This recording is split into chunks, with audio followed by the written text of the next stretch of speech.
ତ ଆଇଟି ଲେ ଅଫ୍ ଯେଉଁ ହେଉଛି ବର୍ତ୍ତମାନ ମୋ ଟିମ୍ରେ ଏବେ ରିସେଣ୍ଟ ଲେ ଅଫ୍ ହେଇଛି ଏବେ 2 days ହେବ। ତ ଲେ ଅଫ୍ର ମାନେ ଯେଉଁ ରିଜିନ୍ ଦେଖିବା ଆମେ ଯେଉଁ ଆଇଟି ଲେ ଅଫ୍ ବେସିକାଲି ଯେଉଁ କମ୍ପାନୀ ମାନେ ଲେ ଅଫ୍ କରନ୍ତି ତ ସେ କମ୍ପାନୀ ମାନେ ମ୍ୟାକ୍ସିମମ୍ ଗୋଟେ ହେଲା ପରଫର୍ମାନ୍ସ ଯାହାର ଖରାପ ଥାଏ, ସେକେଣ୍ଡ ହେଲା ହାଇ ସାଲାରୀ। ତ ସେ ଦୁଇଟାରେ ମୁଁ ନାହିଁ, ତ ସେଥିପାଇଁ ମୁଁ ଭିଡ଼ିଓ ବନେଇ ପାରୁଛି ଆପଣମାନଙ୍କ ପାଖରେ ବସିକିରି, ନହେଲେ ଆଉ କିଛି ମୁଁ ଏବେ କରିଥାନ୍ତି। ତ ବର୍ତ୍ତମାନ ସେଫ୍ ଜୋନ୍ରେ ଟିକେ ଅଛି, ତ ଜଣା ନାହିଁ କାଲି କ'ଣ ହେବ। ତ ବର୍ତ୍ତମାନ ଏବେ ଯେଉଁ ସିଚୁଏସନ୍ ଚାଲିଛି ବର୍ତ୍ତମାନ ଆଇଟି ସେକ୍ଟରରେ, ଆମ ଅଫିସରେ ଯେଉଁ ଲେ ଅଫ୍ ହେଇଛି, ତ ଆମ ଅଫିସରେ ଲେ ଅଫ୍ ହେବାର ରିଜିନ୍ ତୁମେ ଶୁଣିଲେ ହସିବ। ତ ଗୋଟେ ହେଲା ପରଫର୍ମାନ୍ସ, ଗୋଟେ ହେଲା ହାଇ ପ୍ୟାକେଜ୍। ମୁଁ ଫାଷ୍ଟ ଷ୍ଟାର୍ଟିଂରୁ କହିଛି, କିନ୍ତୁ ଜିନିଷ କ'ଣ ଆହୁରି ବି ବହୁତ ଫ୍ୟାକ୍ଟର ଅଛି। ସେମାନଙ୍କୁ ଯେଉଁ ଟାଉନ୍ ହଲ୍ ଆମର ହେଇଥିଲା, ସେ ଟାଉନ୍ ହଲ୍ରେ ସେମାନେ ଡିସ୍କସନ୍ କଲେ। ଯେଉଁମାନଙ୍କୁ ଲେ ଅଫ୍ କରିଛନ୍ତି ଗୋଟେ ଡିସ୍କସନ୍ ରହିଲା, ଯେଉଁମାନଙ୍କୁ ଲେ ଅଫ୍ ନ ହେଇଛି ତାଙ୍କର ଗୋଟେ ଡିସ୍କସନ୍ ଥିଲା। ତ ଟାଉନ୍ ହଲ୍ରେ କ'ଣ ଡିସ୍କସନ୍ ହେଲା ନା, ମାନେ ସମସ୍ତଙ୍କୁ କୁହାହେଲା କି ଯେଉଁଟା ହେଇଛି ବର୍ତ୍ତମାନ ତୁମେ କିଛି ୱରି ହୁଅନି, ଆଉ ଲେ ଅଫ୍ ହେବାର ନାହିଁ, ଆଉ ଲେ ଅଫ୍ ହେବନି। କିନ୍ତୁ ଗୋଟେ ଜିନିଷ ହେବ କ'ଣ ନା, ଯାହାର ପରଫର୍ମାନ୍ସ ଇସ୍ୟୁ ହେବ ତାକୁ ଆମେ ପିଆଇବିରେ ବାହାର କରି ପକେଇବୁ ଆଉ ବାହାର ବି କରିବୁ। ତ ଏଇଟା ଗୋଟେ ରିଜିନ୍। ତ ସେମାନେ କ'ଣ କରିବେ, ଲେ ଅଫ୍ କରିବେନି। ଏବେ ବି ଲେ ଅଫ୍ କରିନାହାନ୍ତି। ସେମାନେ ତାଙ୍କୁ କୁହାଗଲା କି ତୁମେ ତୁମ ପଟରୁ ପେପର୍ ପକାଅ, ତୁମ ପୋଷ୍ଟ ଆମେ କ୍ଲୋଜ୍ କରୁଛୁ, ଦେନ୍ ଆମର ପ୍ରୋବ୍ଲେମ୍ ଅଛି, ଇନଭେଷ୍ଟର ନାହାନ୍ତି, ଦେନ୍ ତୁମେ ଫାୟାରିଂ ହେଉଛ। ତ ସେଇଟା ଗୋଟେ ଲେ ଅଫ୍। କିନ୍ତୁ କମ୍ପାନୀ ତା ପଟରୁ ଲେ ଅଫ୍ କଲେ କ'ଣ ହେବ ନା, ଟର୍ମିନେସନ୍ ଲେଖା ହେବ। ତ ସେଇଟା ନ କରିକି ସେମାନଙ୍କୁ କ'ଣ କଲା, ପେପର୍ ପକାଇବାକୁ କହିଲା। ସେ ପେପର୍ ପକାଇକି ସେମାନେ 1 month ନୋଟିସ୍ ପିରିୟଡ଼ ଛାଡ଼ିକିରି ଗଲେ। ବର୍ତ୍ତମାନ ଏବେ କ'ଣ ଥିଲା, ତ ଆଗରୁ ଆମର 2 month ନୋଟିସ୍ ପିରିୟଡ଼ ଥିଲା 60 days। ମାନେ ତୁମେ 60 days ଜବ୍ ଟ୍ରାଏ କରିବ, ଯଦି କେଉଁଠି ଜବ୍ ହେଇଗଲା ସେମାନଙ୍କୁ ଯେଉଁ ଟାଉନ୍ ହଲ୍ରେ କୁହାଗଲା। ତ ବହୁତ ପ୍ରକାର ଭ୍ୟାରି କରୁଛି। ଗୋଟେ ହେଲା ସେମାନେ ଜବ୍ ଆପ୍ଲାଏ କରୁଥିଲେ, ତ 2-3 month ହେଲା ସେମାନେ ଟ୍ରାଏ କରୁଥିଲେ ବାହାରେ, ଲିଙ୍କଡଇନ୍ ହେଉ, ନୌକରି ହେଉ, ଇନଷ୍ଟା ହାୟାର ହେଉ, ଟପ୍ ହାୟାର, ଯେଉଁ ବି ପ୍ରୋଫାଇଲ୍ରେ ସେମାନେ HR ଟିମ୍ ବାଲା କ'ଣ କରୁଥିଲେ, HR ଟିମ୍ ବାଲା ତାଙ୍କୁ ଚେକ୍ କରୁଥିଲେ କି ତାଙ୍କର ପର୍ଟିକୁଲାର ସେ କ'ଣ କ'ଣ କରୁଛନ୍ତି, ତାଙ୍କର ଗୋଟେ ଟ୍ରାକ୍ ହେଉଥିଲା। 2ରେ ହାଇ ପ୍ୟାକେଜ୍ ବି କିଛି ପିଲା ଥିଲେ, ଯେଉଁମାନେ 30 ଲକ୍ଷ 40 ଲକ୍ଷ ପ୍ୟାକେଜ୍ ବି ଥିଲେ, ସେମାନଙ୍କୁ ବି ବାହାର କଲା। ତ 20 ଲକ୍ଷ 15 ଲକ୍ଷ 20 ଲକ୍ଷ ଉପରକୁ ଯାହାର ପ୍ୟାକେଜ୍ ଥିଲା ସେମାନଙ୍କୁ ବାହାର କରିଛି। ଏକ୍ସପିରିଏନ୍ସ କମ୍, ତ ପ୍ୟାକେଜ୍ ଅଧିକ ନେଉଥିଲେ, ତ ସେମାନଙ୍କୁ ବାହାର କରିଛି। ତାପରେ 2ରେ ରହିଲା କମ୍ପାନୀ ଭିତରେ ପିଲା ଗୋଟେ ଗୋଟେ ଅଛନ୍ତି, ସେମାନେ କ'ଣ କରୁଛନ୍ତି, ଆ ନାଁ ତା ନାଁରେ ଚୁଗୁଲି କରୁଛନ୍ତି କି ଆମେ ମାନେ ଆମେ ଏଠି ବହୁତ ଦିନ ରହିବୁ, ତ ଆମେ ଯାହା ମାନେ CEO ଆମ କାନ୍ଧ ଉପରେ ହାତ ପକାଉଛି, ତ ଆମେ ଯାହା କହିବୁ ସେଇଆ ହେବ। ତ ବହୁତ ପିଲା ସେମିତି ବି ପିଲା ଥିଲେ। ତ ଗୋଟେ ଗୋଟେ ପିଲା କିଛି କାମ କରୁନଥିଲେ, ସେମାନେ ଶୋ ଅଫ୍ କରିକିରି ଆଟିଚ୍ୟୁଡ଼୍ ଦେଖାଉଥିଲେ କି ମାନେ ତୁମେ ବିଲିଭ୍ କରିବନି, ଗୋଟେ ଗୋଟେ ଟିକେଟ୍ରେ ଆମେ କାମ କରୁଛୁ, ସେ ଟିକେଟ୍ରେ ସେ ଆମ ସହିତ କଥା ନ ହେଇକିରି, ଆମେ ତାଙ୍କୁ ଟିକେଟ୍ ଆସାଇନ୍ କରୁଛୁ, ଆମ ସହିତ କଥା ନ ହେଇକିରି ସେ ଗ୍ରୁପ୍ରେ ହାଇଲାଇଟ୍ ହେବାକୁ ସେମାନେ ମେସେଜ୍ ପକାଇବେ କି you need to check this thing, this is not an issue. ମାନେ ସେ ଗୋଟେ ଆଗ୍ରେସିଭ୍ ଟାଇପ୍ର ଗୋଟେ କଥାବାର୍ତ୍ତା କରିବେ, ଗୋଟେ ଆଟିଚ୍ୟୁଡ଼୍ ଦେଖେଇକି କଥାବାର୍ତ୍ତା କରିବେ। ତ ସେ ପିଲାଙ୍କୁ ବି କମ୍ପାନୀ ବାହାର କରିଛି।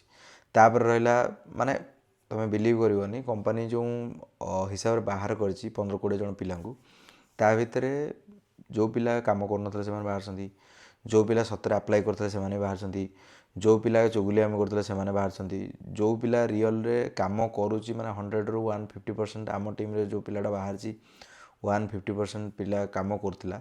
ତ ତାପରେ ବି କମ୍ପାନୀ ତ ବାହାର କରୁଛି। ମାନେ ଚିନ୍ତା କର, ଯେତେବେଳେ କମ୍ପାନୀ ବାହାର କରିବ, ସେ ଦେଖିବନି ତୁମେ କେତେ କମ୍ପାନୀ କାମ କରୁଛ, ତୁମେ କ'ଣ ଆଉଟପୁଟ୍ ଦେଉଛ, ତୁମର କମ୍ପାନୀ ତୁମେ କ'ଣ ଜାଣିଛ। ଗୋଟେ 3-4 ବର୍ଷ ଗୋଟେ ପିଲା ମାନେ କାମ କରିଛି, ମାନେ ସିଏ ବହୁତ ଜିନିଷ ଗୋଟେ କମ୍ପାନୀରେ ପ୍ରଡ଼କ୍ଟ ନଲେଜ୍, ବିଜନେସ୍ ନଲେଜ୍ ତା'ର ବହୁତ ଥାଏ।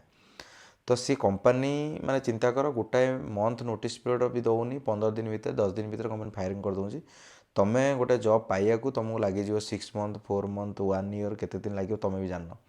ଏକ୍ସପିରିଏନ୍ସ ଅଧିକ ଯାହାର, ତାକୁ ଜବ୍ ମିଳିବା ବହୁତ ଡିଫିକଲ୍ଟ। ଏକ୍ସପିରିଏନ୍ସ କମ୍, ହଁ ତୁମକୁ ଜବ୍ ମିଳିପାରେ, କିନ୍ତୁ ଏକ୍ସପିରିଏନ୍ସ ଆଉ ମ୍ୟାଟର୍ କରୁଛି ୱିଥ୍ ତୁମର ପ୍ୟାକେଜ୍ ଯଦି ତୁମର ହାଇ ଅଛି, ଜବ୍ ମାର୍କେଟରେ ଜମା ମିଳିବନି। ତାପରେ ରହିଲା, ତୁମେ ସମସ୍ତଙ୍କ ସହିତ ବଣ୍ଡିଙ୍ଗ ବନେଇ ରଖ। ତୁମେ ଯାହା କରୁଛ କର, କାମ ଯାହା ଦିଆହେଉଛି କାମ କର, ଟାଇମ୍ରେ କର, ଟାଇମ୍ ପୂର୍ବରୁ କାମ କମ୍ପ୍ଲିଟ୍ କରିଦିଅ। ଆଟଲିଷ୍ଟ କମ୍ପାନୀର ଟାଇମ୍ ଆୱାର ଭିତରେ ତୁମେ କମ୍ପାନୀରେ ଆଭେଲେବଲ୍ ରୁହ। ତୁମର ଟାଇମ୍ ଆୱାର 10 to 7 ରହିବ, ତୁମେ 10 to 7 ଆଭେଲେବଲ୍ ରହିବ ନାହିଁ। ତୁମେ ଇଭିନିଂରେ ଆସିବ, ଟିକେ କିଛି କରିଦେଇକି ତାପରେ ଘରକୁ ପଳାଇବ। ଦେନ୍ ତୁମେ ଭିଜିବଲ୍ କେମିତି ହେବ, କମ୍ପାନୀରେ ଭିଜିବିଲିଟି ବି ଦରକାର।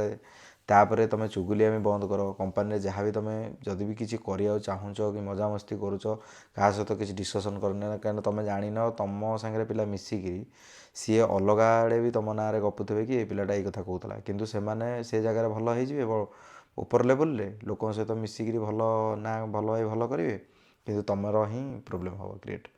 ତୁମେ ହିଁ ଫସିବ। ତୁମର ଯେତେବେଳେ ଫାୟାରିଂ ଟାଇମ୍ ଆସିବ କ'ଣ ନା ଇଏ ପିଲା ଏମିତି କରୁଛି, ଭଲ କାମ କରୁନି, ଦେନ୍ ତାକୁ ଫାୟାର କରିଦିଅ, ଆମର ଏ ରିସୋର୍ସ ଦରକାର ନାହିଁ, ଆମେ ଅଲଗା ରିସୋର୍ସ। ମାନେ ହାଇ ମ୍ୟାନେଜମେଣ୍ଟ ଲେବୁଲ୍ରେ ଯେଉଁମାନେ ରହୁଛନ୍ତି ସେମାନଙ୍କ କତିକି ଓନ୍ଲି ଡାଟା ଯାଉଛି ତୁମେ କ'ଣ କାମ କରୁଛ।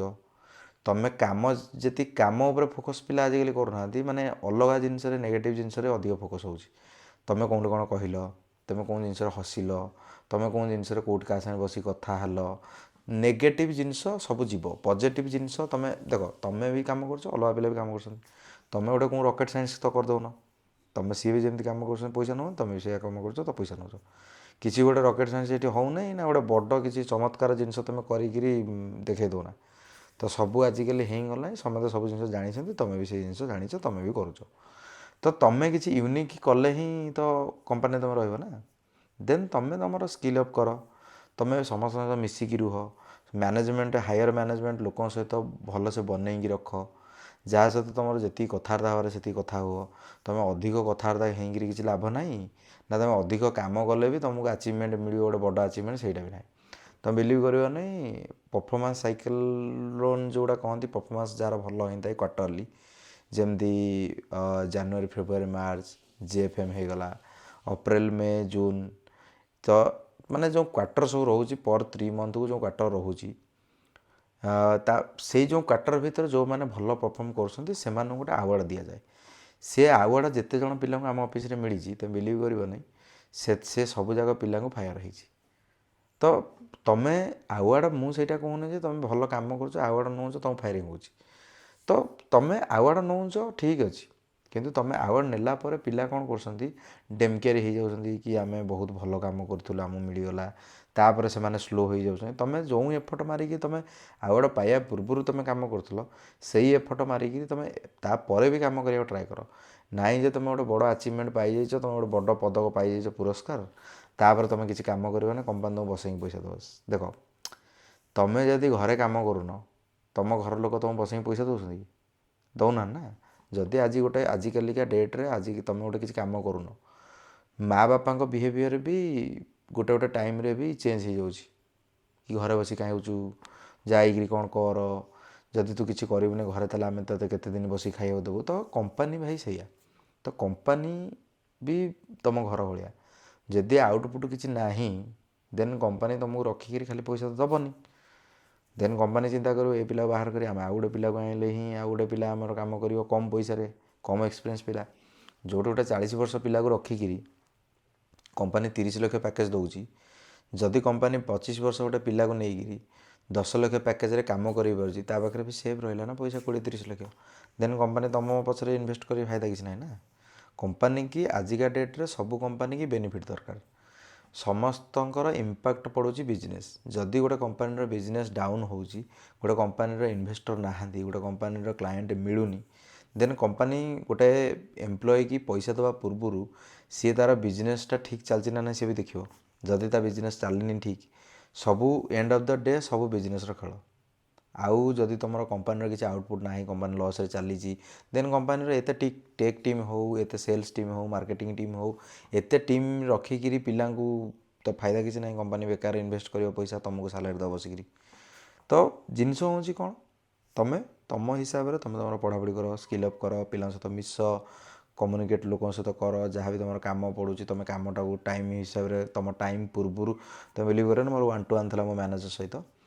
ତ ପରଫର୍ମାନ୍ସ ମୋର ଏତେ ଭଲ ନଥିଲା, ଯେହେତୁ ମୁଁ ବେଶୀ ଦିନ ଜଏନ୍ କରିନଥିଲି, ଆଟଲିଷ୍ଟ 3-4 ମନ୍ଥ 5 ମନ୍ଥ ଭିତରେ ମୋର ହେଇଥିଲା। ତ 6 ମନ୍ଥରେ ମୋତେ ଭ୍ୟାରି କଲେନି।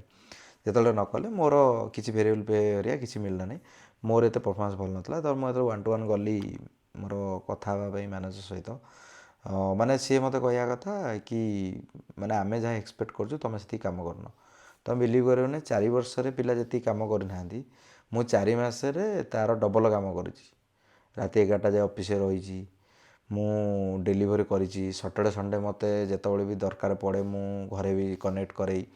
ତ ତାପରେ ବି ସେମାନେ ସାଟିସ୍ଫାଏ ନାହାନ୍ତି ମୋ ପରଫର୍ମାନ୍ସକୁ କି ମୁଁ ପରଫର୍ମ ଭଲ କରୁଛି ବୋଲି। ତ ମାନେ ଚିନ୍ତା କର, ତମେ ସବୁ ଜିନିଷ କଲା ପରେ ଗୋଟେ ଲୋକ ଯେତେବେଳେ ପରଫର୍ମାନ୍ସ ତମର କହୁଛି କି ନାଇଁ ତମର ପରଫର୍ମାନ୍ସ ଭଲ ନାହିଁ, ତମେ କ'ଣ ସେ ଲୋକ ସାଙ୍ଗେ ମରାମରି ହବ କି? ମରାମରି ହବନି। ସିଏ ଯେଉଁଟା କହିବେ ସେଇଟା ବାଉଣ୍ଡ। କମ୍ପାନୀ ତ ମୋର ନୁହଁ, କମ୍ପାନୀ ତ ମୋ ନିଜର ନୁହଁ କି ମୁଁ ଯାହା କହିବି ସେ ହେଇଯିବ। ମୁଁ କମ୍ପାନୀ ପାଇଁ କାମ କରୁଛି, କମ୍ପାନୀ ମୋତେ ପଇସା ପେ କରୁଛି। ଯଦି ମୁଁ କମ୍ପାନୀ ପାଇଁ କାମ ନ କରିବି କମ୍ପାନୀ ମୋତେ ପଇସା ପେ କରିବନି। ତ ଏଣ୍ଡ ଅଫ୍ ଦ ଡେ ସବୁ ଯାକ ବେନିଫିଟ୍। ତ ଯେତିକି ହାୟର ମ୍ୟାନେଜମେଣ୍ଟରେ ଲୋକ ଅଛନ୍ତି ସେମାନେ ବି ଆମର ରିଭ୍ୟୁ କରୁଛନ୍ତି, ଆମର ୱାନ୍ ଟୁ ୱାନ୍ ନେଉଛନ୍ତି। ଯଦି ଆମେ ଭଲ କାମ ନ କଲୁ ଦେନ୍ ସେ ଆମକୁ ବସେଇ ପଇସା ଦେବେନି, ଆମକୁ ବାହାର କରିଦେବେ। ଆଉ କେଉଁ ପିଲାକୁ ନେଇ ଆସିବେ, କମ୍ ପଇସାରେ ଦେବେ, ତାକୁ କମ୍ ପଇସା ଦେବେ, ସେ ତାର କାମ କରିବ। ତ ଜିନିଷ ହେଉଛି ଲେ ଅଫ୍ କମ୍ପାନୀରେ ହେବ, ହାୟରିଂ ହେବ, ଫାୟାରିଂ ହେବ। ତମେ ହାୟରିଂ ଫାୟାରିଂ ନେଇକି ଓହରିବାର କିଛି ନାହିଁ। ତମେ ତମର ସ୍କିଲ୍ ଅପ୍ କର, ପିଲାଙ୍କ ସହିତ ମିଶ, ତମେ ଆଗକୁ ପଢ଼ାପଢ଼ି କର, ତମେ ଇଣ୍ଟରଭ୍ୟୁ ଦିଅ। ଯଦି ଭଲ ଅଫର୍ ତମକୁ ମିଳୁଛି ଦେନ୍ ତମେ କମ୍ପାନୀ ସୁଇଚ୍ କରିକି ଯାଅ। ଯଦି ତମକୁ ଲାଗୁଛି କମ୍ପାନୀ ଏଇଭଳିଆ ଏନଭାରମେଣ୍ଟ ହେଉଛି ଦେନ୍ ତମେ ତମର ବାଟ ଦେଖ। ଯେତେ ଜଲ୍ଦି ହେଉଛି ସେ ଜାଗା ଛାଡ଼। କମ୍ପାନୀର ଏନଭାରମେଣ୍ଟ ଯେଉଁଠି ଖରାପ ହେଉଛି ସେ କମ୍ପାନୀର ଏନଭାରମେଣ୍ଟ ଆଉ କେବେ ଭଲ ହେବ ନାହିଁ। ତ ଆମ କମ୍ପାନୀର ଏନଭାରମେଣ୍ଟ ବହୁତ ଖରାପ। ତମେ ବିଲିଭ୍ କରିବନି, ମୁଁ ଅଫିସକୁ ଯାଉଛି ସକାଳୁ ଗଲାବେଳକୁ ମୋର ଇଚ୍ଛା ହେଉନି ଗୋଟେ ଦିନ ଅଫିସ ଯିବାକୁ। ମୋତେ ଲାଗୁଛି କି ଆଜି ଗଲା ପରେ ଆମର କ'ଣ ହେବ, ମୁଁ ରହିବି କି ନାହିଁ, ମୁଁ ଫାୟାରିଂ ହେଇଯିବି କି କ'ଣ ହେବ, ମୁଁ ଆଜି ଯିବି ଲ୍ୟାପଟପ୍ ସବମିଟ୍ କରିକି ଆସିବି। ମୋତେ ଗୋଟେ ମୋ ସାଙ୍ଗ କହିଲା କି ଭାଇ ତୁ ରହିଯା, ତ ଆଜି ଲ୍ୟାପଟପ୍ ସବମିଟ୍ କରିଦେଇ ଯିବା, ଆଜି ତ ଫାୟାରିଂ ହେଇଯିବ ଆଉ। ମୁଁ କହିଲି ନାଇଁ ଦେଖିବା କ'ଣ ହେଉଛି, ଯେଉଁଦିନ ଯାଏ ଚାଲିଛି ଚାଲୁ, ତାପରେ ଦେଖିବା। ଯେଉଁଦିନ କମ୍ପାନୀ ଫାୟାରିଂ କରିବ ତାପରେ ଦେଖିବା ଗୋଟେ କ'ଣ କରିବା। ଯେତେବେଳେ କମ୍ପାନୀ ନେବନି ଦେନ୍ ତୁମେ କ'ଣ କରିବ? ଆଉ ଆଜିକାଲିକା ମାର୍କେଟରେ, ଏବେକା ମାର୍କେଟରେ କ'ଣ ହେଲାଣି, ତୁମେ ଜବ୍ ଖୋଜିବା ଅପେକ୍ଷା ପ୍ରୋବ୍ଲେମ୍ ସଲଭିଂ ଉପରେ ବେଶୀ ଧ୍ୟାନ ଦିଅ।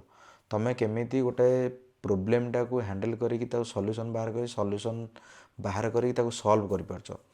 ମାନେ ତୁମେ ଯଦି ସଲ୍ଭ କଲ ଗୋଟେ ଜିନିଷକୁ, ତୁମକୁ ଲାଗିବ ହଁ ତୁମେ ଗୋଟେ ଜବ୍ କ୍ରାକ୍ କରିପାରିବ। ଆଜିକାଲି ଇଣ୍ଟରଭ୍ୟୁ ବହୁତ ଟପ୍ ଯାଉଛି। ତୁମେ ପଢ଼ାପଢ଼ି କର, ଓରି ହୁଅନି ଲେ ଅଫ୍ ପାଇଁ।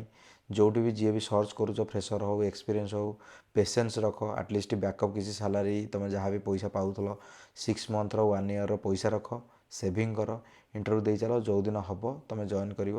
ଯାହା ବି ଅଫର୍ ମିଳୁଛି ମ୍ୟାଚ୍ ହେଉ, ଅଫର୍ ମ୍ୟାଚ୍ କରିକି ଉଠାଅ। ସାଲାରୀ 10% ହାଇକ୍ ହେଉ, 20%, 30% ମ୍ୟାଟର କରେନି। ତୁମର ଜବ୍ ହିଁ ମ୍ୟାଟର କରୁଛି। ଜବ୍ ହିଁ ବଞ୍ଚେଇ ରଖ, ଆଉ କିଛି ଆବଶ୍ୟକ ନାହିଁ। ଏଇ ଥିଲା ଭିଡ଼ିଓ, ଏତିକି ରହୁଛି। Thank you.